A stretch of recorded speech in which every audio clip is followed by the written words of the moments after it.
You did an elaborate ruse that you were going to London, Ontario, and right now, if you can believe it, folks, police and the local London media are camped out in a London location ready to shame this mother and daughter duo for having the temerity to help the homeless. Meanwhile, it was all a ruse for you to set up here in Toronto. There are people hearing this, Julie, that are probably saying, I can't believe what I'm hearing. I know, I can't believe it. David Menzies for Rebel News here in downtown Toronto, and it's a very cold and blustery evening. And I'm with Julie Korneman and her daughter, Phoenix Scott. And you might be able to see behind me, folks, there are a bunch of people. These are people in need.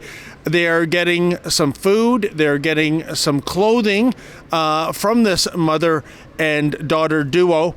And the reason is, Phoenix, you've been coming from your home, which is out in farm country in the Owen Sound area, to these anti-lockdown protests, aka the Ford Nation Yahoo protests, and you were stunned by the amount of homeless people you saw in the city of Toronto, but instead of just, shrugging your shoulders, you decided to do something about that, didn't you?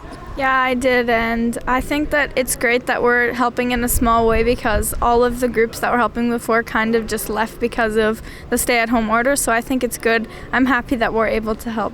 And the way you are helping, as I said earlier, you're providing food, you're providing clothing. Human warmth. And human warmth too, yeah, we need that in this day and age, don't we? And yet you would think, folks, this is a good news story, right? But incredibly, in certain circles, including law enforcement, you are persona non grata. They don't like what you're doing. Can you explain that to me? Well, I think that a lot of people are just getting, attacking us because of fear and they're scared. And I think the reason why the police are giving out fines and stuff like that is to show the people that they're doing something. But we actually, we spoke to some of the police in Hamilton and they said that none of the fines will stand, but the court summons will, which is a bit of a different story. But I've also been getting attacks and stuff like that online, like private messages and emails and people threatening me, which is kind of insane because I am 13 and I can't believe that there's adults threatening a 13-year-old. And I think that say this happened 2 years ago, everyone would be all over the story, but now they're just like, oh, I don't care. And the thing that's changed, Phoenix, as I understand it, the fear is all about you being, a super spreader event for COVID, the fact that any kind of gatherings should be dissuaded. Although I can tell you, if you looked at the TTC streetcars just an hour ago, they were jammed in tight to hermetically sealed tubes, way more than you have out here. And yet, okay, granted, the Wuhan virus can be deadly, but I would say that what else is deadly is starvation, exposure to this kind of weather. So what is their point in condemning you helping people in need? I have no clue, and I find sometimes that's why I struggle a little bit. It makes me wonder why so many people are against us, because if they really opened their eyes and looked, we're just trying to help people. And even when the police officers, in Woodstock, they told us to try to keep in groups of 5 for whatever reason, I don't see how that helps with the spread. We tried, and they still ended up fining some people and giving mom a court summons. It is staggering to me. I mean, we have another young lady that's been in the headlines for a couple of years, Greta Thunberg, just preaching about climate change, doing nothing tangible. Meanwhile, you are actually putting food in the bellies of people that are hungry. You're putting coats on the backs of people that are freezing, and you're getting criticism. Again, it does not compute. I know. It's crazy. It's because you hug people. It's because we've been told by the homeless that a lot of the organizations, because of the measures presently, are so afraid that they will help them, but they'll kind of toss a packet of food at their feet and hope for the best. We go out, we hug people, and we take time to hold hands, talk about their stories, what made them homeless, what could we bring next week, all these things. We make them human again. We give them back their dignity. And I think that's what they're trying to focus on as a bad thing. Well, I think you are, Julie. And first of all, you must be so proud of your daughter. I mean, I think about when I was 13, I was a real goofball. I wasn't doing anything good for anyone. But, your 13-year-old daughter, she's really making a difference in some people's lives, even though some people are very unappreciative of that. Some people are very unappreciative, but Phoenix is an inspiration to, at the very least, all the adults you see behind us and a panoply of kids that come and help. It's a feat for a 13-year-old to say, hey, who can bring soup, who can bring sausages and coffee, and poof, it's all here. Right? So, yes. And Julie, I find it staggering, too, that you've actually been fined, haven't you, by, was it the police in Woodstock, the police in Hamilton? And today it was interesting. You told me off camera you did an elaborate ruse that you were going to London, Ontario. And right now, if you can believe it, folks, police and the local London media are camped out in a London location ready to shame this mother and daughter duo for having the temerity to help the homeless. Meanwhile, it was all a ruse for you to set up here in Toronto. There are people hearing this, Julie, that are probably saying, I can't believe what I'm hearing. I know, I can't believe it. So yes, what did happen is that last week in Woodstock we had a protest / outreach effort because the kids got the right to protest. They wanted to protest the schools closing. So I said, that's fine, talk about it on the mic. We got a court summons in Woodstock for this. And then today the was supposed to be the London kids protest and outreach. And because of what we got, I said, that's enough, no more. We had a group out there in Woodstock that was harassing my daughter, photoshopping pictures of her into like horrible monster things. We're like the soup mafia. You're kidding me. Oh no, I can show you that. But anyways, so we said, let's do a bait and switch because we want to prove at this point, what's important to me and to Phoenix and to all of us is to prove to the people outside the freedom circles what's going on. For this, we said we're going to make like the London event is happening. We promoted it. I had the reporter from OTL come to the house, do an elaborate promotion video for it, and at the end, a little reveal video that says, it's a hoax. And now he went there on site today. Even this morning, the London police called me and said, are you still coming? And how many people are there? And I'm like, I can't tell you. Yeah, of course, because in London, Ontario, like all communities across Canada, violent crime, real crime has been eradicated. There's nothing left for them to do than to pounce on Good Samaritans. Got to ask you a practical question, though, Julie. Where do you get the funding for all this food and clothing? We are so blessed that the community all really does come together. Every food item is donated by either volunteers or people that just bring it. We do a lot of clothing drives, right, Phoenix? So every time that she speaks at a freedom rally, she asks people for donations of clothing, boots, sleeping bags, what have you. And we get sometimes funds donated as well to purchase what we don't have. But some of it is our own. My husband and I have probably sunk $4,000 into this of our own money this far since September. Well, folks, I'm with Earl. Earl is a little down on his luck. He's here to get some refreshment.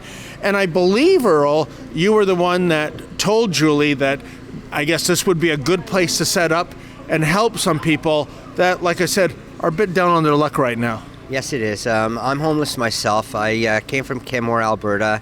After a long trip there, I was working there as a chef, and I got laid off with 14 other staff members, and I ended up in Toronto homeless. I've also brought my daughter from Nicaragua back to Canada.